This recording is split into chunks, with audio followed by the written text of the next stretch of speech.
Hello, my name is John Rose, and in this video series I'd like to take a closer look at the Trivium and Quadrivium Deception that is being foisted upon all of the truth movement, all of the truth seekers out there.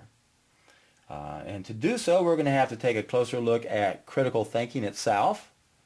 And I'm going to be using a very special teaching tool I created that uses knowledge in a way that's never been seen before, that will help people understand the trivium and the quadrivium much better. But more importantly, we can understand how controlled opposition, how infiltrators are controlling are part of the lies that we are being told about what's really going on. So that list of people that might be part of it would include Jan Irving, Alex Jones, Larkin Rose, Mark Passio, Dr. Joe Wallach, and we've got Paul down here at the bottom, who we already know was a Roman agent. He was an infiltrator of the Essene movement, which is a group of raw vegans. And I want to read to you an article by an Essene minister called Essene Christianity versus Paulianity, or Yahweh or Paul Essene Christianity versus Paulianity. And this brother here is an Essene minister. Paul was the first corrupter of the doctrines of Jesus. That was Thomas Jefferson that says that. The schism led by Paul, a meat-eating version of Christianity, replaced the teachings of Jesus with the teachings of Paul. So that's what we have nowadays. Now, Jesus answered at one point, "No blood offering of beast or bird or man can take away sin. For how can the conscience be purged from sin by the shedding of innocent blood? Nay, it will increase the condemnation. For sins against the law of God, there can be no remission except by repentance and amendment." So Jesus made quite clear that no blood sacrifice, not even his own, can provide salvation for your sins. Rather, you must quit sinning, repent, and follow his saving teachings. Now, Paul was an infiltrator. He was a Roman agent. And there were 6 important assertions that he made that changed the whole complexion of the Christian Bible. And here's my recap. Number 1, Paul said that it's okay to eat meat sacrificed to idols. That's how it all began. Oh, we got to kill the animal because I made a mistake. Sorry, God, here we go. I'll kill the animal, and now we can eat it. Number 2, Paul said that it's okay to have slaves. 3, Paul said that women were inferior. 4, Paul replaced Jesus' doctrine of salvation by drawing attention away from imitating Christ, live the way he lives, he's a raw vegan, and fixes attention on his sacrificial death. So change the focus from how he lived to, oh, he died. And 5, Paul was the demon-driven enemy of the Messiah. And 6, Paul had been the enemy of the Essene Christianity from the beginning by infiltrating the movement to destroy it from within. The Essenes declared that much of the Old Testament came not from God, but from the fallen priesthood of the sacrificial cult. The Essenes described the Old Testament book of Leviticus as the work of a wicked angel. The term table of the Lord is used to indicate all vegetarian foods. The table of the demons is used to indicate all non-vegetarian foods, all types of meat. The practice of eating animal flesh was originally introduced by demons to humanity as a sacrificial rite. Eating animal flesh is always a tribute to the demons. According to Peter, any human that eats meat becomes susceptible to demonic influence, which is the very reason the demons introduced the meat diet to humanity in the first place. Paul, after faking his conversion on the road to Damascus, infiltrated their movement and founded a meat-eating version of Christianity in which meat sacrificed to demon idols was kosher. At the very end of this, how does this all connect? Is it really true? Does it matter? No, it doesn't, because the powers behind Paul were the experts in the field of propaganda and knew how to mix enough truth in with their lies to keep people fooled. Folks are being fooled with this trivium and quadrivium and the people who are controlling this. So in the next videos coming up, we're going to take a closer look at how all those pieces connect. Hello, my name is John Rose. And in part 2 of this video series, we're going to continue to look at how controlled opposition is infiltrating the truth movement by using an ancient educational methodology called the Trivium and the Quadrivium. And in part 1, we took a look at how Paul was one of the world's worst all-time infiltrators and how he infiltrated the Essene raw food movement to make sure that the masses didn't understand the sin that comes from cooking our food and eating animals. At this point, I'd like to go back to that article that we looked at in part 1, just a little bit more, where the Essene minister wrote, "The words of Paul are a mixture of good and evil, of truth and falsehood, of light and darkness, and so is mainstream Christianity such a mixture. Thus, in 1 Corinthians, sandwiched between Paul's upholding of slavery and downgrading of women, we find a beautiful poem on love, albeit the poem on love was lifted from the Essene gospel of peace, and Paul recites it as if he wrote it himself." Remember, folks, the powers behind Paul were experts in the field of propaganda and knew how to mix enough truth with their lies to keep people fooled. Remember, controlled opposition will tell you 100 facts that are true just to convince you to believe the one lie that is crucial to them, especially those lies related to our health and our wealth. So in this video series, we're going to take a closer look at the illusion of scarcity. We live on an abundant planet, but we've been convinced that there's scarcity. They've also convinced us that germs are the problems, that diseases are contagious, and that's the problem. So those are parts of the things we want to look at to see how we're being deceived, because the best way to control the opposition, according to Lenin, is to lead it ourselves. And we see Paul was a prime example. And also remember, the people who rule the world, they don't really care what we know, only what we do with what we know. So they speak of false unity, but actually fragment the freedom movement. So not enough people focus on the right thing at any given time, while making sure we're too broke to make any lasting progress. As I've said many times, things will never change unless we reach the tipping point. Once again, if we don't reach the tipping point, things will never change. And what am I talking about here? It's about testing an idea as time has come. So once again, if we go back to this Essene Christianity versus Paulianity in part 1, that he pointed out there were 6 assertions that they made. And they're all, our supporting quotations came from the intellectual cream of humanity, thinkers such as Thomas Jefferson, Carl Jung, Mahatma Gandhi, Robert Frost, Albert Schweitzer, Ernest Hemingway, Kahlil Gibran, Soren Kierkegaard, Will Durant, Martin Buber, George Bernard Shaw, and a host of others. In fact, there was a list of 20 people that he listed, and I'll scan down to that real quick right here. Here they are.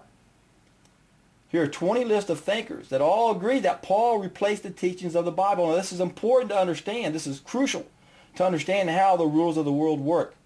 They mix in a lot of lie with a lot of truth and a little bit of a lies so they can convince us. Number one, this is the main thing they say in that article. By removing vegetarianism from the New Testament, the powers behind Paul accomplished 3 things. 1, they ensured that Christians would be too spiritually sluggish, the result of meat consumption, to actually follow the teachings of Jesus. 2, they, the disembodied negative entities, maintained their ability to enter millions of human bodies for vicarious, perverted fun and games. And 3, they maintained the existence of one of their favorite places to hang out, the slaughterhouse. Now, once again, this is what this Essene minister is saying, and I'm not saying we have to believe everything we read, but we want to be able to connect pieces to the puzzle, and that's what I'm trying to do in this video series, is to set this up, and we're going to look at this in a little bit more detail. We're going to take a look at one of those people, specifically Albert Schweitzer, in my next video, to see what he had to say about all of this. So stay tuned for part 2, and remember, you're going to be in for a treat. Hello. My name is John Rose, and in part 3 of this video series, we're going to take a closer look at one of the 20 people that came out in that article by the esteemed minister that claimed that Paul was a corrupter of the Bible, and that man was Albert Schweitzer. So let's just go to Albert Schweitzer's file. Now, Albert Schweitzer was healed of life-threatening diabetes at the age of 75 with a raw food diet. Dr. Albert Schweitzer did the Gerson protocol for cancer and writes, I see in Gerson one of the most eminent geniuses in medical history. Now, what did Dr. Albert Schweitzer say? Dr. Max Gerson say? Gerson said that all disease is based on toxicity and deficiency. And to heal, you detoxify and you rebuild. Now, there are some people out there saying, oh, forget the toxicity side, it's all deficiency. And that's another person we're going to look at. And I'm not necessarily saying they are part of controlled opposition, but they're definitely putting a lot of disinformation out there. And we're talking about Joel Wallach, Dr. Wallach. We'll come to him down the road. But for now, let's take a closer look at what Albert Schweitzer did. He was healed of life-threatening diabetes by doing the Gerson protocol, because Gerson said cancer is at the end stage of disease. If I can heal it, I can heal all the other diseases prior to that. So Albert Schweitzer's wife had tuberculosis, and the same protocol that heals cancer, that heals diabetes, healed her tuberculosis. Their daughter had an unnamed incurable ulcerating skin disease that was also healed by going to a raw food diet. As Albert Schweitzer said, I don't know what your destiny will be, but one thing I do know. The only ones among you will be happy are those who have sought and found how to serve. And that has to do with the knowledge of how to live. It has nothing to do about being distracted, and too many of us are being distracted. So let's take a look at what else Albert Schweitzer did. He went on to found the International Society for Research on Nutrition and Diseases of Civilization. Pavel Areola was actually part of that society. In fact, if we look at, if we go to that file, the International Society for Research on Nutrition and Diseases of Civilization, in my file preview, you'll see that in Pavel Areola, this article came from Wikipedia. I always like to put that off to the side, because that tells me that the sources are quite questionable, because we know who owns Wikipedia. So everything related to health is usually wrong. So they didn't even make reference to the right society. But they came up with 7 guidelines here, 7 basic rules for optimum health. Eat only natural foods. Eat unprocessed, raw, and grown on fertile soil without artificial fertilizer. So they're saying don't make the 4th mistake, process your foods with machines. Don't make the 1st mistake, don't cook your food, don't use fire. Don't use chemicals.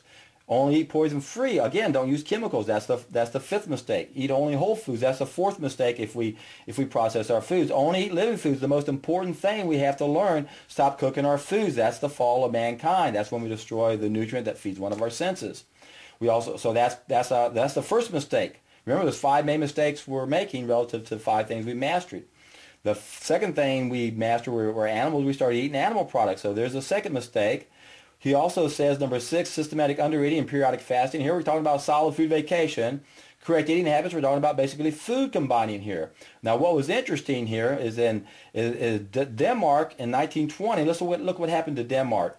The foods that we ate from 1910 to 1919 were heavily influenced by World War I and increasing industrialization, which created processed foods. That's the 4th mistake. Interestingly, Denmark, due to food shortages, drastically reduced their meat consumption and stopped processing their grains. As a result of these simple changes in their eating habits, the 1920 influence of pandemic bypassed Denmark. The death rate dropped over 40% in 1 year, and with a few years, they were the healthiest nation in all of Europe. So what we're looking at here are 7 basic guidelines that Albert Schweitzer learned, and he got that. Where did he get that from? Well, he got that from Dr. Max Gerson. And again, Dr. Gerson said all disease is based on toxicity and deficiency. And when you look at someone like Wallach, Dr. Wallach, he ignores the toxicity issue. He ignores how important food is. And we'll come back to Wallach down the road. But for now, we'll go ahead and move on to the next video. And once again, when you guys stick with this program, when you stay on the hero's journey and keep adding information into your database, you're in for a treat. Hello, my name is John Rose, and in part 4 of this video series, we're going to continue to look at how controlled opposition is infiltrating the truth movement, especially the health movement. In part 3, we took a closer look at Dr. Albert Schweitzer and Dr. Max Gerson. Remember, Albert Schweitzer won the Nobel Prize for Peace in 1952. He founded the International Society for Research on Nutrition and Diseases of Civilization. His wife was healed of tuberculosis, which is supposed to be contagious, right?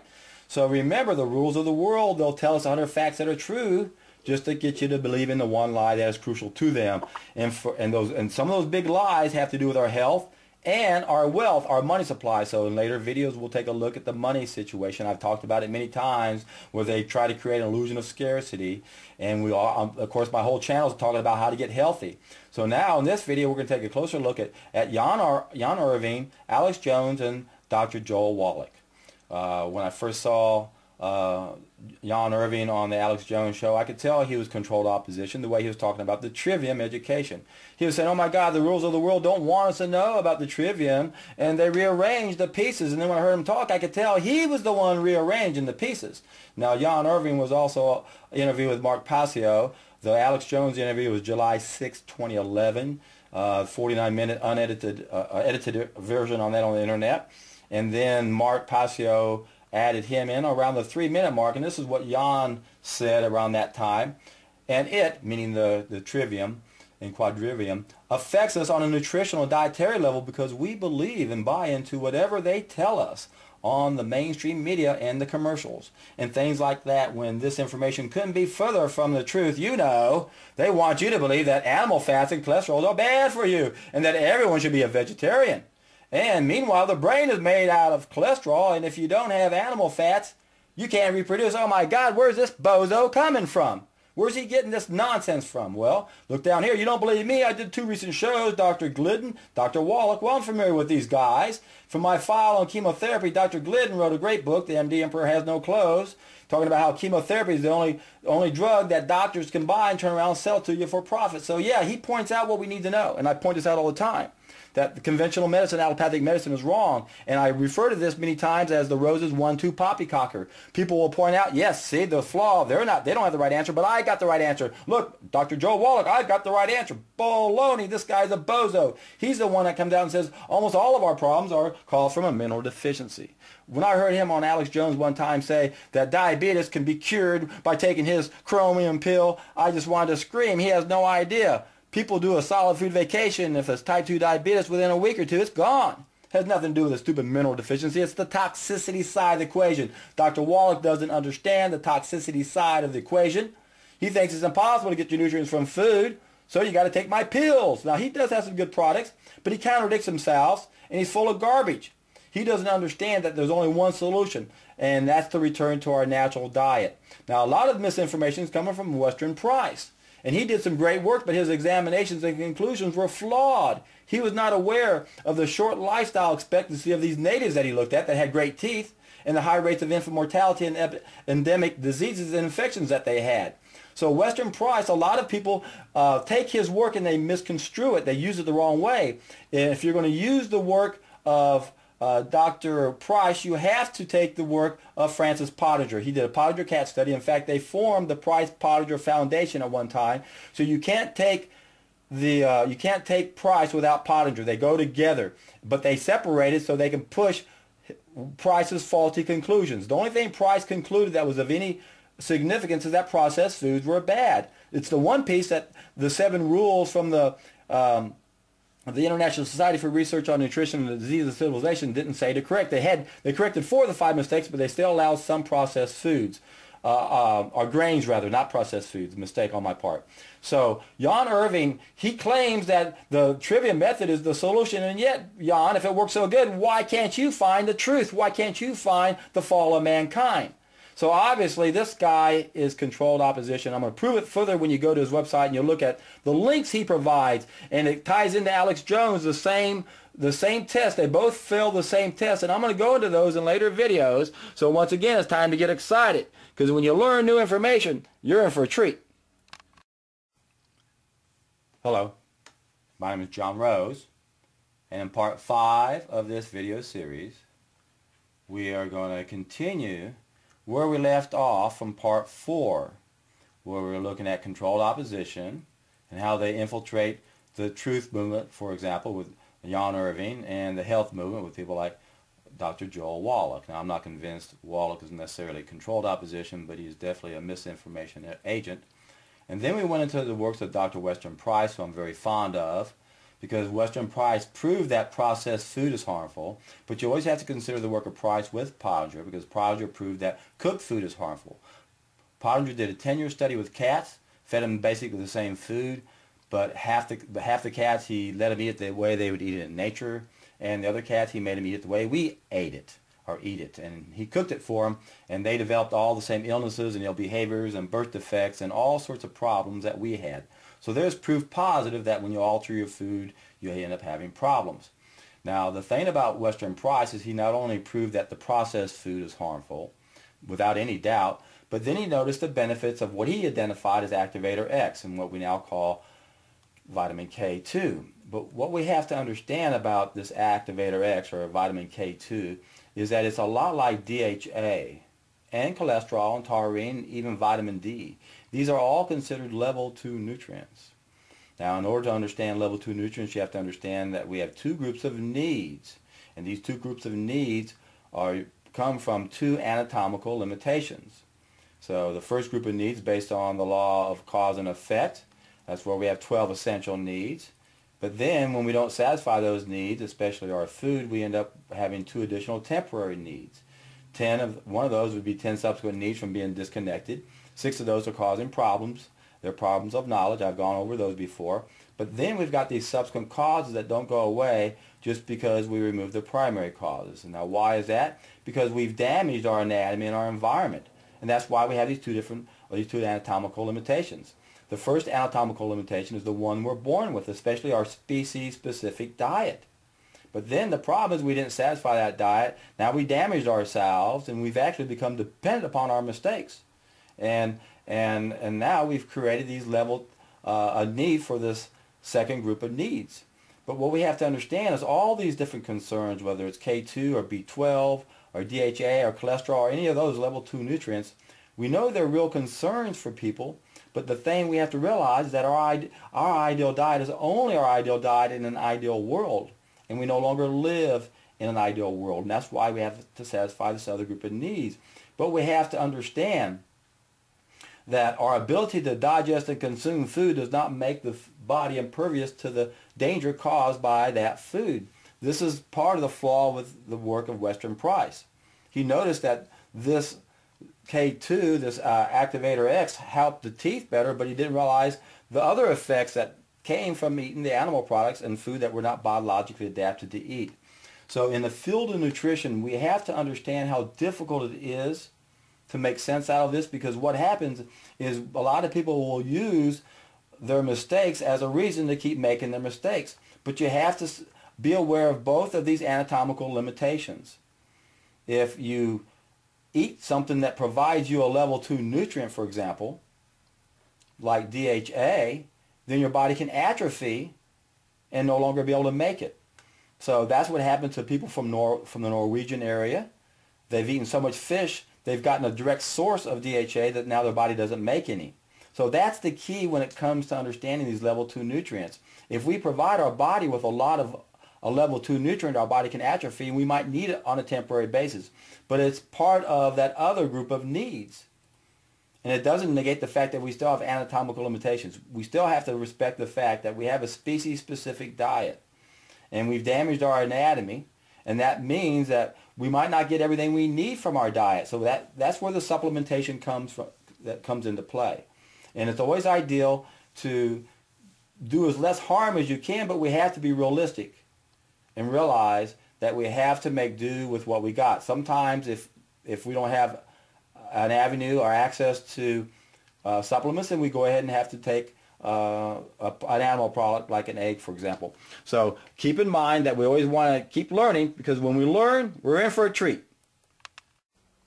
Hello, my name is John Rose, and in this video series, part 6 of this video series, we're going to continue to look at the works of Western Price, where, remember, he proved that processed foods are harmful, and he identified activator X, or vitamin K2, which is simply a level 2 nutrient, but it might also become an additional temporary need because we've damaged ourselves, society, and the environment. Remember, we have two groups of needs now. The first one's based on the law of cause and effect. We have 12 essential needs, especially our natural diet. We have a species-specific diet, and once again, Western Price proved that we're not supposed to eat processed foods. But then, if we don't eat that diet, if we eat foods that provide a certain level 2 nutrients, for example, we might have an additional temporary need because we're damaged, our body's atrophied.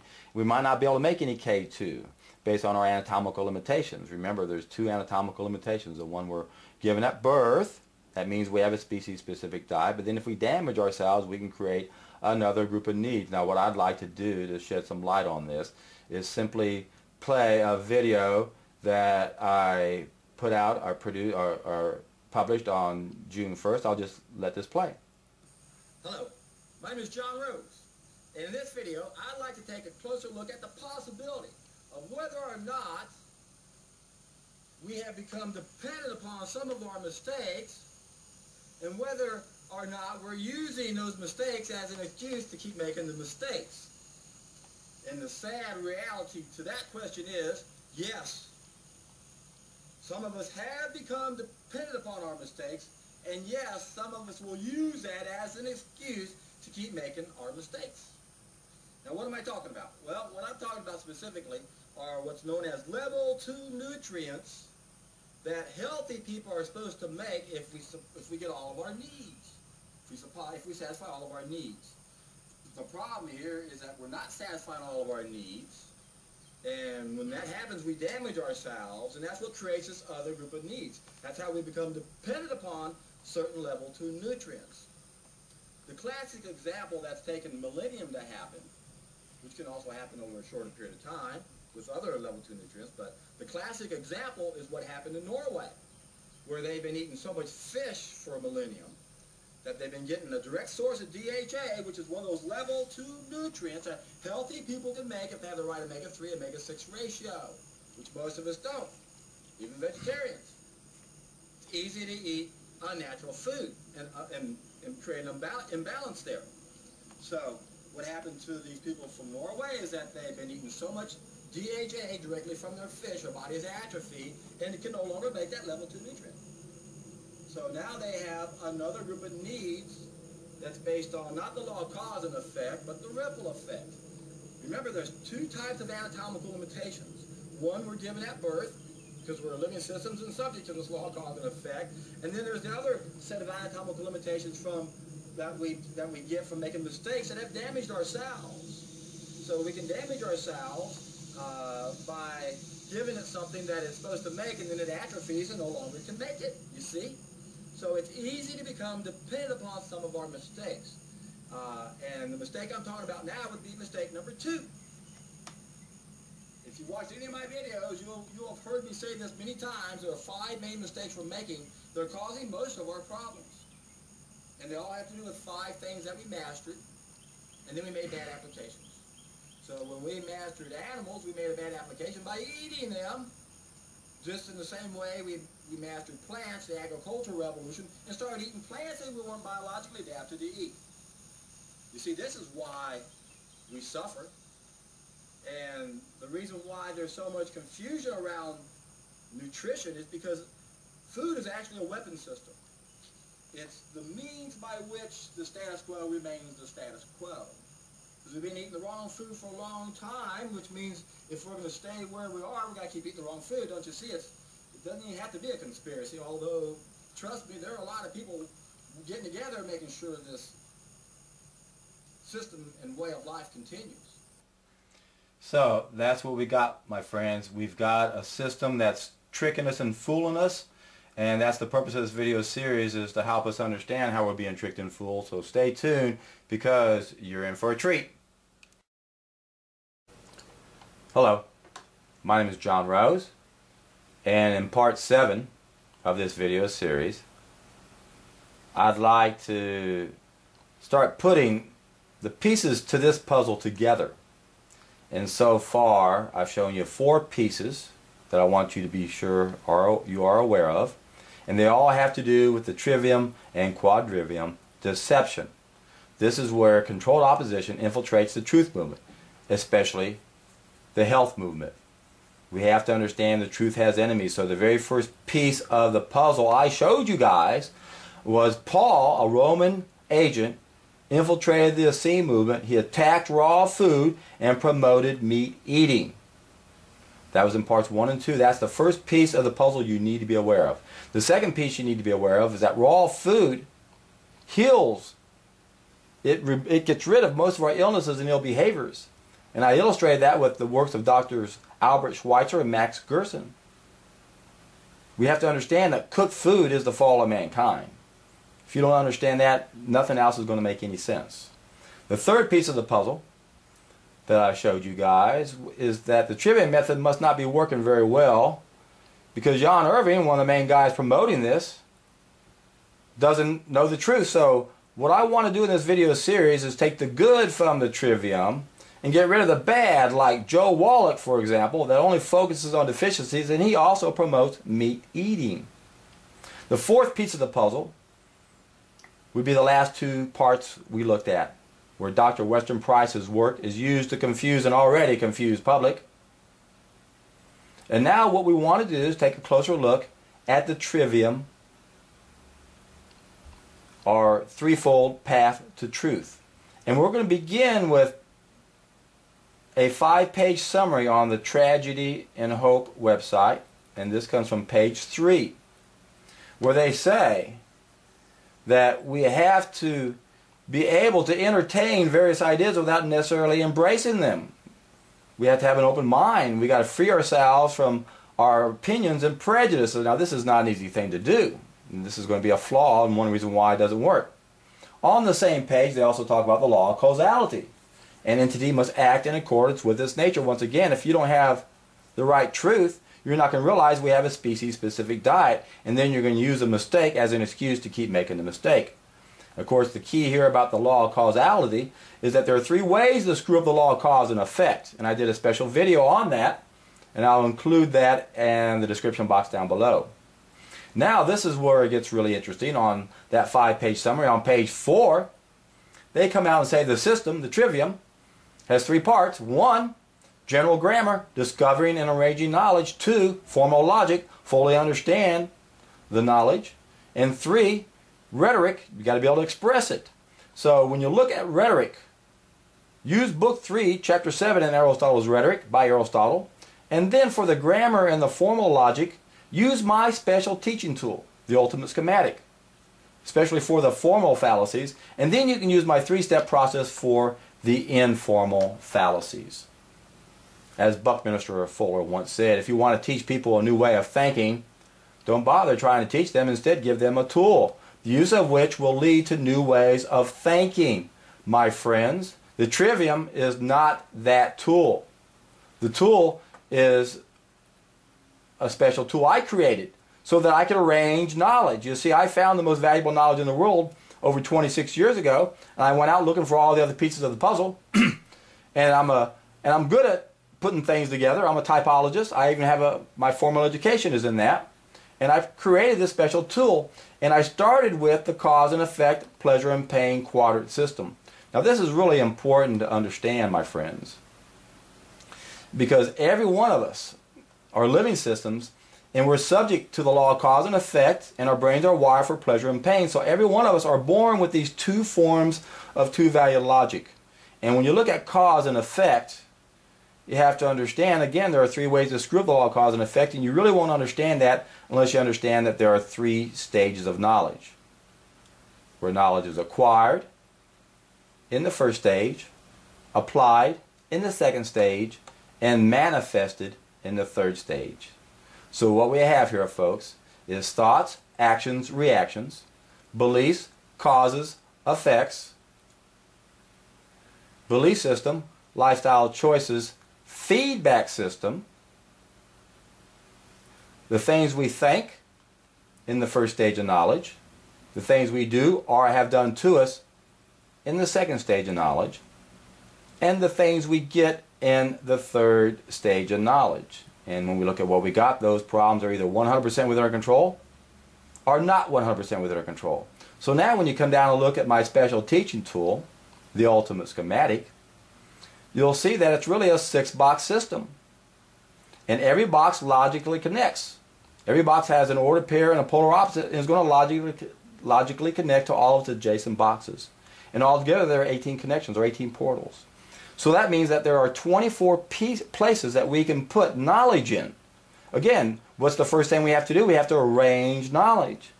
Well, if we don't want to get confused, we want to be able to put all that knowledge in the appropriate places. And that's the purpose of my special teaching tool, is so that we can arrange the knowledge and then find the invalid structure. Remember, when we use logic, there's 2 tests that we must pass.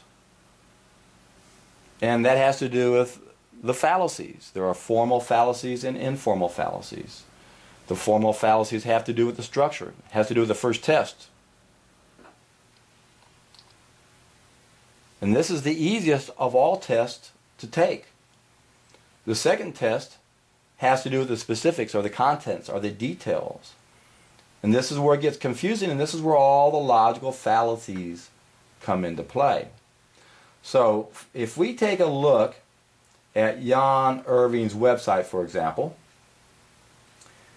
we see that he talks about logical fallacies, and I put in parentheses what he has after formal and informal. So what you see in parentheses, that's me coming back and saying formal fallacies is where we're talking about the structure. It has to be valid. Monus ponens, that's the only one we have to really worry about. And then the informal fallacies, that's the contents, that's the details, that's the logical fallacies. This is where we don't want to get stuck at. And when you look at the links that Jan Irving provides on his website, he only has 3 links, 3 that are for informal only. Here's 42, the most common ones. Here are 90, and here's some more audio.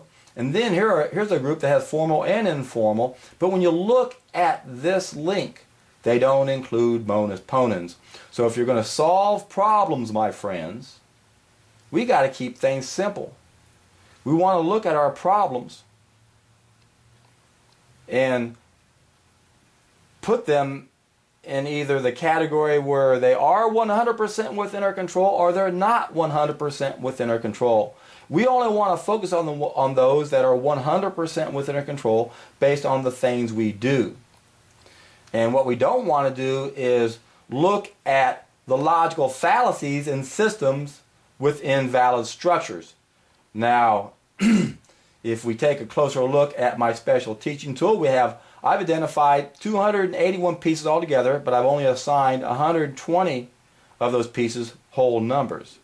If we go to the very end of this section, you'll notice that I have 8 ways that we use the wrong approach. The biggest way we use the wrong approach is 8.1. We use the wrong approach when we expect systems to solve problems that only we can solve. We think the experts that are only experts in 104, problems outside of control, are actually the solutions for those problems within our control, 103, and that's not true. But the piece number I'm talking about right now would be piece 8.2. We use the wrong approach when we look for logical fallacies in systems within valid structures. We don't want to do that, my friends. That's how it gets complicated. This is how we get lost down rabbit holes. You don't go identifying the effects for a problem that's within our control. Because what we want to do is go back to the second stage of knowledge and look at what we're doing. And what you're going to find out is most of our problems can be traced back to 5 main mistakes. I have those listed as 95 to 99, which are also pieces 83.1 to 83.5. But since they're such important pieces of the puzzle, I wanted to give them whole numbers to themselves. So when I created my numbering system, when I started grouping pieces to the puzzle, I had all these interconnecting puzzles. I'd always group things in all these different puzzles, and I would give each one of those puzzles its own numbering system. But then I wanted to arrange all those puzzles. I wanted to interconnect them, which is what I did with my special teaching tool. And then after I finally looked at it and realized which of the pieces I wanted to identify, I then went back and gave it a universal numbering system, because I wanted to make it simple.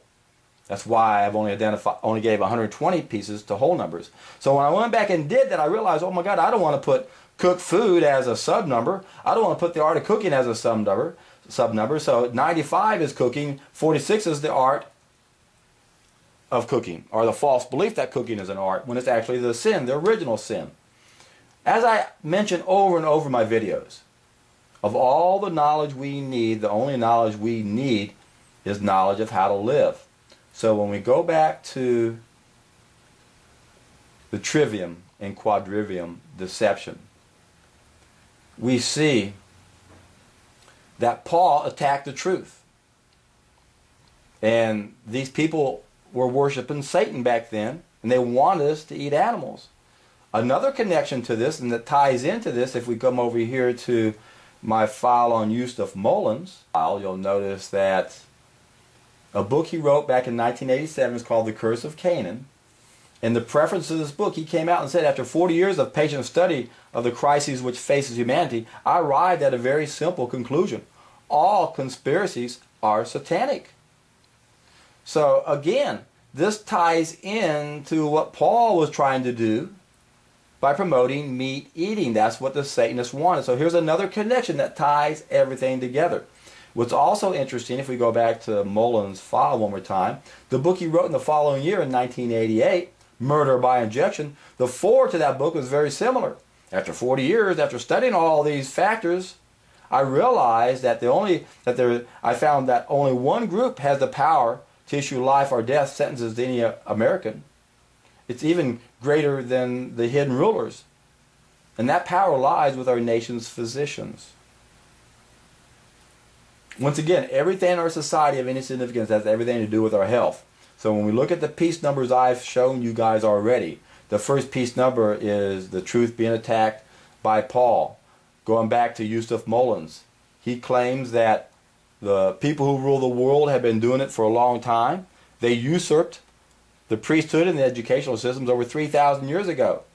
So remember, when we look at new knowledge, if we're going to take the best of the trivium, we have to be open-minded. We've got to be able to entertain various ideas without necessarily embracing them. We want to hold at least two possibilities in a brain at the same time. We want the wisdom of a Buddhist, one might say, so that we can consider the possibility that the books we thought were perfect might not be perfect, and they are used to control us.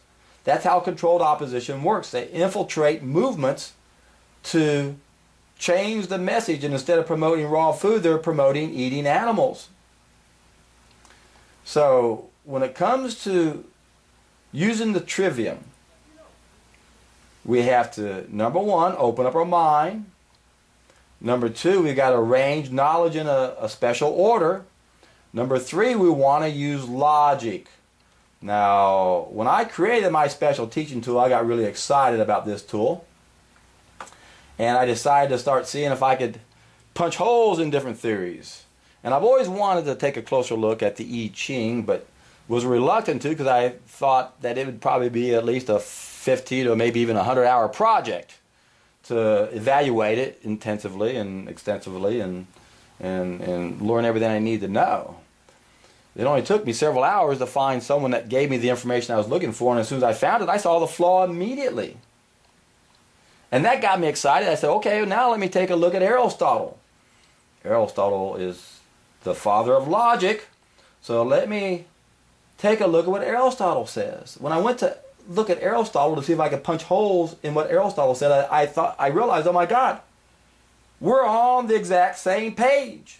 Without having studied Aristotle, just by using what I knew was the most important piece of the puzzle and trying to make sense out of everything, I came to the same exact conclusions that Aristotle did. That there's two forms of two-value logic we need in order to solve problems. Ordered pairs and polar opposites. Everything else is a distraction.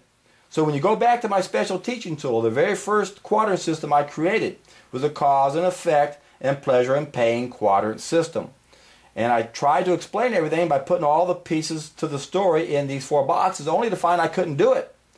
And why was that? Because there were 2 more boxes that I didn't have onto it. And then when I tried to tell my story, using these 6 boxes, I found I can't put all the pieces in those, because out of the 281 pieces I identified, 69 of them are in the 18 portals.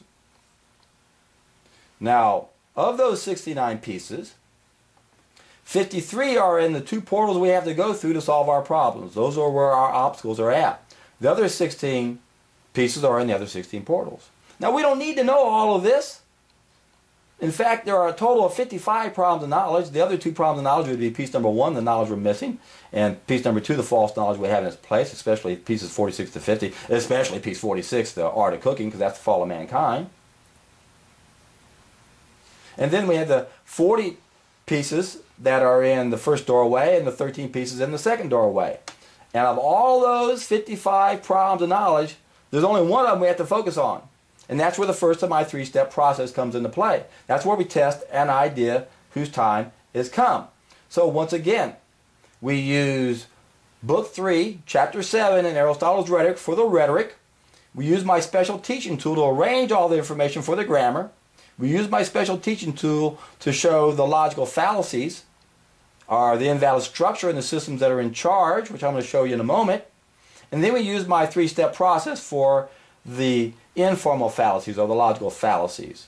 So let's go back to my special teaching tool. Remember the 3 ways to screw up the law of cause and effect. The first way we screw up the law of cause and effect is when we don't have the knowledge of how to live that precedes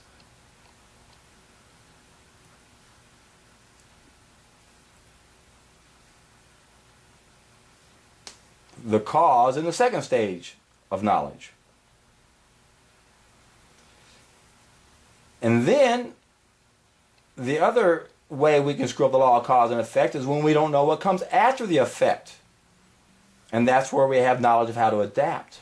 So those are 2 ways we can screw up the law of cause and effect. The third way we screw up the law of cause and effect is when we put our so-called experts in this doorway right here.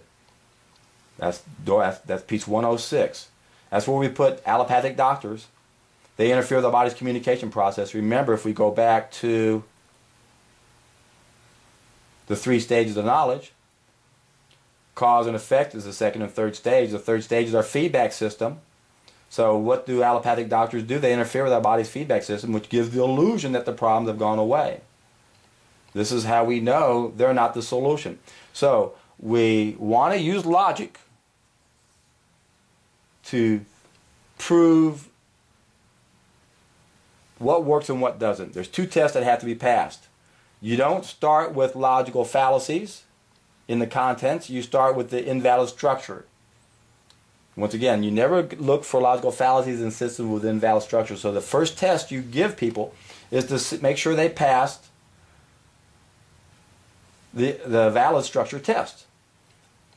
Are they putting the cart before the horse? Are they guilty of monus ponens? And what you're going to find is the people in charge are guilty of monus ponens. They're treating symptoms for problems that are 100% within their control. The problem here is that we lack the wisdom to know the difference between a problem that's within our control and outside our control. And then that brings you, or all of us, to my 3-step process. How do we find the logical fallacies? There's too many pieces. There's too many logical fallacies. There's only one way, my friends, to deal with the logical fallacies, and that is to do the first of my 3-step process. That's where we test an idea as time has come. That's where out of all these 55 problems of knowledge, we deal with piece 54.5. That's where we want to apply knowledge. And we don't have to know it or believe it to apply it. We can test an idea as time has come. So folks, it's time to get excited. It's time to do the first of my 3-step process. You can go down below in the description box and you'll see a link to my first step, as well as a link to a solid food vacation playlist, which will tell you everything you need to know. And in my follow-up video, in my next video, the next thing we're going to do is we're going to take a closer look at all those people we considered initially as to whether or not they might be controlled opposition.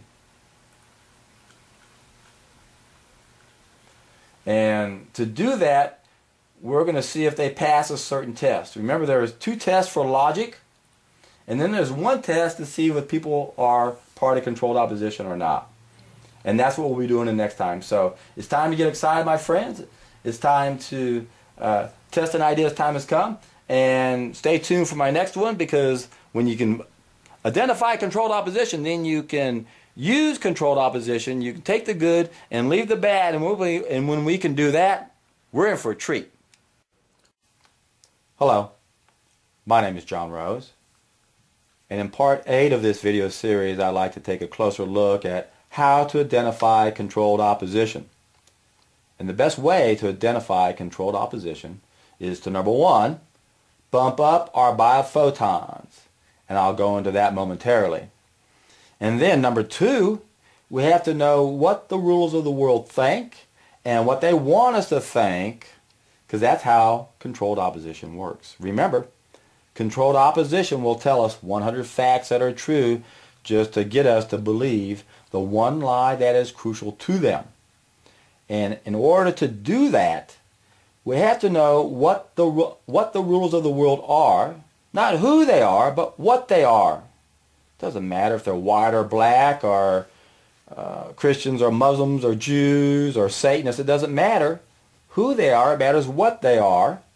And the rulers of the world are psychopaths. And all psychopaths are con artists. So we have to know how to be a con artist in order to recognize what they are doing to us.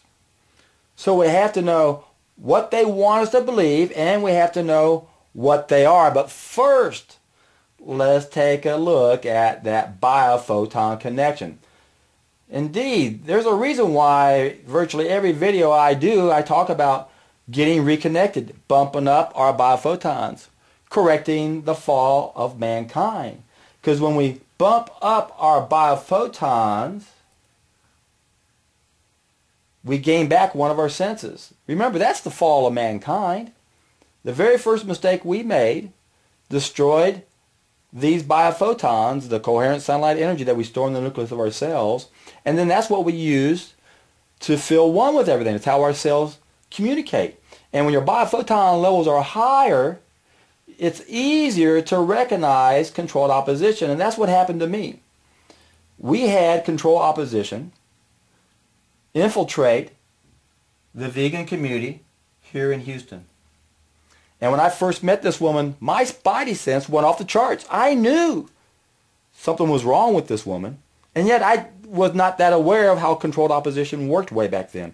I just knew she was trouble, that there was something about her that wasn't right, and I found out many years later that she was indeed COINTELPRO. This is how these sick people work. As Lenin said, the best way to control the opposition is to lead it ourselves. Now, what will happen when you finally test an idea as time has come, when you finally bump up these biophotons, when you stop making the first mistake, the fall of mankind, when you stop cooking your food and eat the only food that wants you to eat it, and your biophoton levels increase, you will be amazed at all of the synchronicity that will happen to you. When this happened to me long ago, books just seemed to jump out at me. And I can remember one day I was walking in the mall. And sure enough, I walked by a bookstore and this book jumped right at me. I saw it from the window. It was The Story of Civilization, The Age of Voltaire by Will and Ariel Durant. Now, I was a big fan of Voltaire already. So I went into this bookstore and I just grabbed the book. It's a 900-page book. Now, The Story of Civilization, this is a huge 11-volume series by Will and Ariel Durant. 11 volumes, and this was volume 9, 900-page book, and I grabbed the book, I just opened it up randomly, and the very first words I read were, "A few doctors dare to undermine their income by spreading a knowledge of preventive medicine." Now, what does knowledge of preventive medicine mean? It's talking about knowledge of how to live. And again, this is the whole purpose of my YouTube channel. This is the knowledge we need to solve our problems. We don't have knowledge of how to live. So of all the lies we are told, this is the big lie number 1. This is the fall of mankind. When we don't know how to live. That's why evil is the word live or live backwards. That's what they tried to tell us a long time ago. Where does evil come from? It comes from not knowing how to live. Of all the lies that we are told, that's number 1. So when you look at anything related to health, there's going to be more controlled opposition circling around that than anything else, because everything in our society of any significance has everything to do with our health. So our experts in medicine and nutrition are not our experts. Now, when I got to this book, again, the first thing I read, a few doctors dared to undermine their income by spreading the knowledge of preventive medicine, teaching them how to live. I glanced at the bottom of the page, and the very next thing I read was, this remarkable provision of the germ theory left no mark on the 18th century therapy and had to be revived a second time in the 19th century. So I bought the book. I read those two lines. Like, I got to get this book. And then later in the book, I read, Voltaire was critical of medicines. Regimen is superior to medicine. And most doctors, out of every 100 physicians, 98 are charlatans. But he added, men who are occupied in the restoration of health to other men by the joint exercise of skill and humanity are above all the great of the earth. They even partake of divinity, since to preserve and renew is almost as noble as to create. Now, once again, I'm a real big fan of Voltaire. The reason why this book caught my eye is because of these two quotes right here from Voltaire. Doctors are men who prescribe medicines of which they know little, to cure diseases of which they know less, and human beings of whom they know nothing. And then here's my favorite.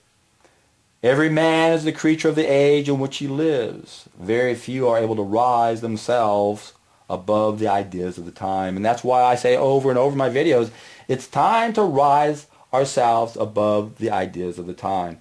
And how do we do that? We test an idea as time has come. Why? Because it bumps up our biophotons. It bumps up our spidey sense. And then when you encounter controlled opposition, you'll be in a much better position to recognize them. But that's no guarantee, because these people are paid actors.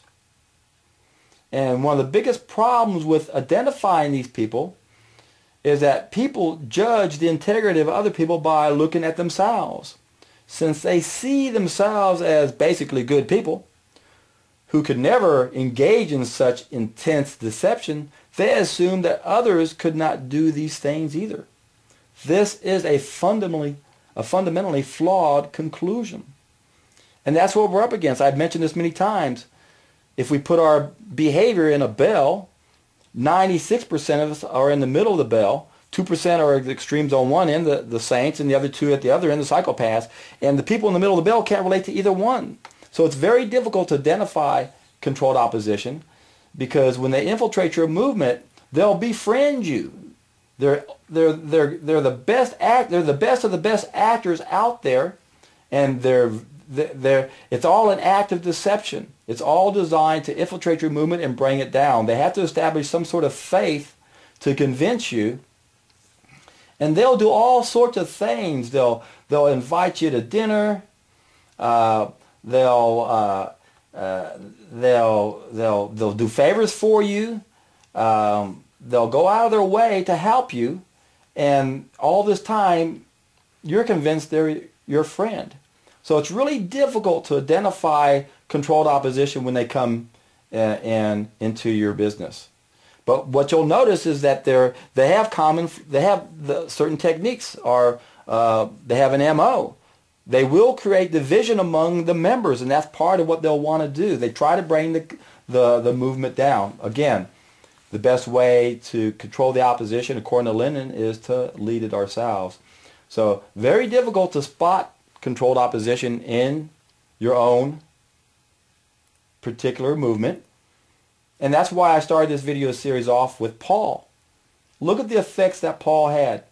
Now there are millions and millions of Christians around the world not realizing that the book they're following has been distorted and slightly altered to get us to make the mistakes that the rules of the world want us to do. Remember, when you can control what people know, you can control what people do.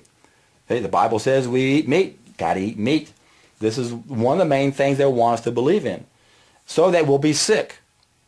They want us to believe cooking made our brains double in size. So these are ways you can identify controlled opposition. Anybody who's promoting lies, there's a good chance that they are part of controlled opposition, unless they're just useful idiots, as Lenin would call them. People who didn't understand what's going on and end up helping other people with their agenda. They many times mean well, but they don't understand what's going on. So we want to understand the MO of a psychopath. I highly recommend watching the documentary, Defense Against the Psychopath. And then when it comes to con artists, one of the best places to start is with the Con Artist Handbook. Now let's go back to my file on con artists, and you'll notice I have a recap here. In brackets, I have how many times they mention something like step 1, creating controversy. There's 4 ways. Step 3, manipulating controversy, 10 ways. How about number down here, right here, we focus our attention on 17, or how about this one, the rule 17, what will we believe, 5. How about we start with, where's the one where yeah, factors we can count on. This is a good one right here, 14. The factors that they count on is that we're easy to control, my friends. Let's take a quick look at that part of the video, or my file rather. And what we have here is number 1, humans are incredibly easy to con, scam, and manipulate. Number 2, and this is really powerful, when emotions and reason clash, emotion wins almost every time. They know this. Appeal to emotion. Even if your appeal defies logic, reason, and common sense, a great many of sheep will simply go along. So pay attention to when somebody presents information and the other person doesn't even address it. They either call you a name to try to deal with the emotion, simply so that you don't address the issue, because they can't address the issue. That's the only thing they can do. So those are factors that they can believe in. But what we want to do is take a look at what they believe. Check this out. There are 5 things they want us to believe. We believe in scarcity.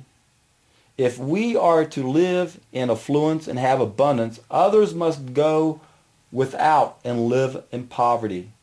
Folks, this is a magic act.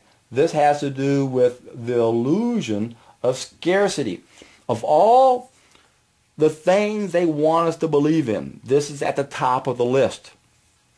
If you look at if you just look at the world, 1 billion people only make $1 a day. 2 billion people make $2 a day. So there's almost half the population right there in total poverty. They're living in, what, third world countries, they call them, developing countries.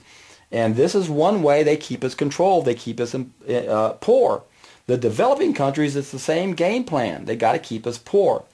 And how does history keep repeating itself? Are we really that stupid? No. We just don't realize that history is not just written by the victors. History is written by the rulers. That's why George Orwell said, "He who controls the past controls the future. He who controls the present controls the past." The past is history, my friends.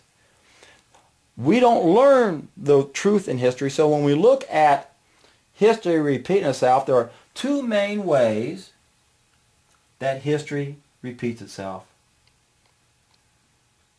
First way is we keep making the same mistakes we've always made. We teach our children the same mistakes that were taught to us. So it's cooked food traditions. The second way history repeats itself is when we don't have access to history. In fact, that's the only way history can repeat itself, is when we don't have access to history. Again, history is not just written by the victors. History is written by the rulers. And the rulers don't want us to know what happened in history. That's why when it comes to understanding history, we have to take or use the best thing the Trivium has to offer, and that is we have to have an open mind. We have to hold 2 possibilities in our brains at the same time. We have to free ourselves from our opinions and prejudices, and we have to question everything. We have to question everything we were taught before we had the ability for critical thinking. We have to question everything that takes away our responsibility. And we have to question everything that has to do with satisfying all of our needs. One of our needs is food, so that's the big one. And one of our other needs is a subsequent need, and that is money. So now let's take a closer look at what we need to know about money. What we need to know about money is that we live on an abundant planet. And there are two countries that prove that to the world. And whenever this happens, the rulers of the world can't let everyone else know about that, so they have to be brought down. And remember, who writes the history? The victors? No, the rulers. The people who finance both sides, if they can. And it's all about playing their sick money game. It's all based on debt-based currency. So what we have to realize, my friends, we got to hold two possibilities in our brain at the same time. We've got to consider whether or not we've been told the truth about Hitler, for example, or even the Holocaust. We really need to question whether or not what we've been taught is true. And going back to Voltaire, Voltaire said, to learn who rules over you, find out who you're not allowed to criticize. So why can't we question history? Because it falls apart when you look at it. It is so easy to prove if you simply look at the other story with an open mind. Now that's what I did. I read a quote by John F. Kennedy that made me rethink everything about Hitler. And I don't have a horse in the race. I don't have a dog in the fight or a hunt. I just want to find the truth. And now I realize within 5 minutes, any intelligent, open-minded person can be convinced that the Holocaust gassing of World War II is a complete hoax. That the 6 million figure that we've been told is a huge lie. Again, this flies in the face with what we've been told. But if you simply Google the plaques about 6 million, and the numbers at Auschwitz, for example.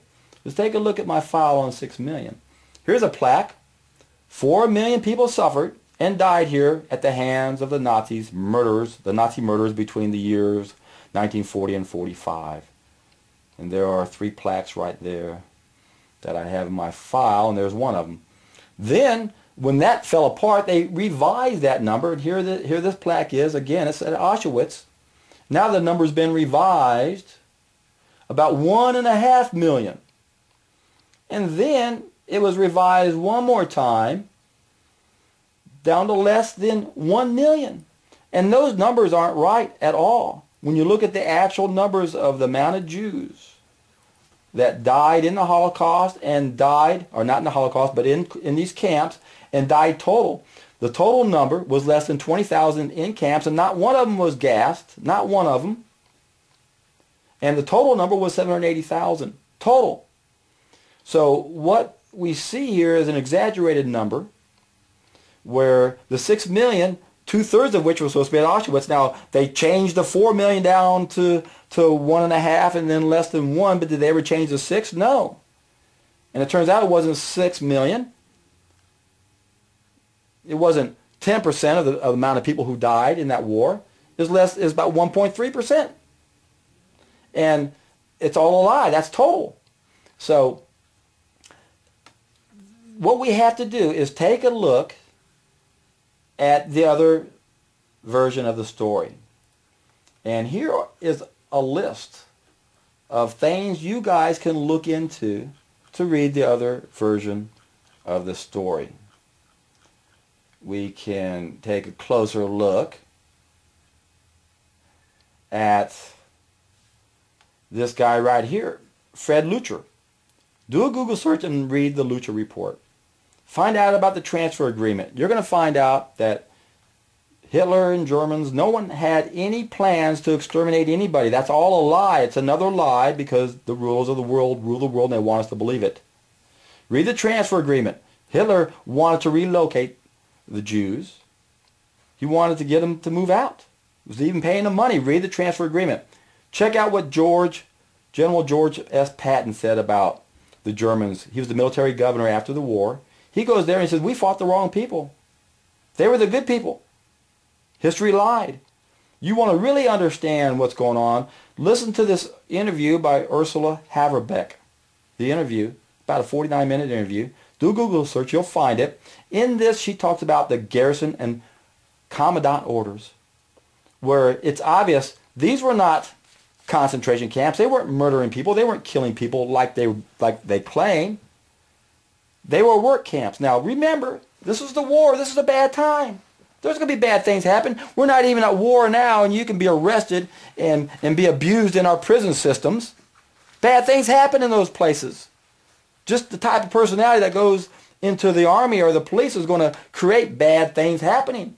Sure, there are going to be horror stories of what happened during this time, but it's not the way they make it out to look. If you really want to understand what's going on, listen to the Benjamin Friedman speech, the speech in 1961. He explains how it all happened. He was an insider. If you really want to get a good picture, read this great book by Eustace Mullins, who's a professional researcher, The Secret Holocaust. And then watch this videotape Visit to Auschwitz by David Cole. And then once you've done all that grunt work and once you looked at all those things, take a look at the Institute for Historical Review. They have 66 questions and answers. And what you're going to find is a response from this organization right here, the NISCAR Project, which is a Canadian Jewish group of people that are trying to keep the Holocaust myth going. It's all a lie. And once you arm yourself with enough knowledge and you look at the IHR's answers and the NISCAR's answers, if you have an open mind and are interested in the truth, it's obvious that one is the truth and one is total garbage. It doesn't even make sense. But you got to study what con artists are, and then you can see what they're doing.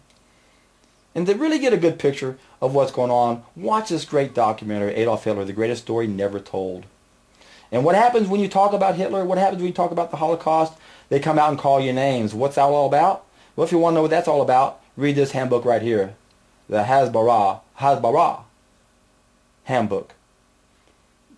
The Hitlerian big lie. Everyone thinks Hitler was promoted the big lie. It's just the opposite. Read Mein Kampf, and he exposed the big lie, and it was by the people who are lying about him. Another great book here to read is The Myth of German Villainy. And this explains how German people were not the bad people. We've been told lies, my friends. Here's a good article to read.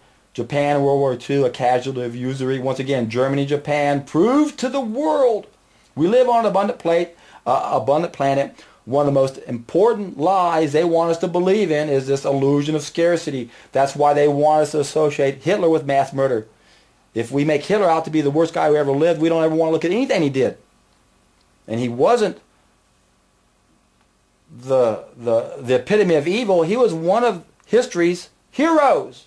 This is what the rulers of the world do. They turn heroes into villains and villains into heroes. It's a lie, lie, lie, lie.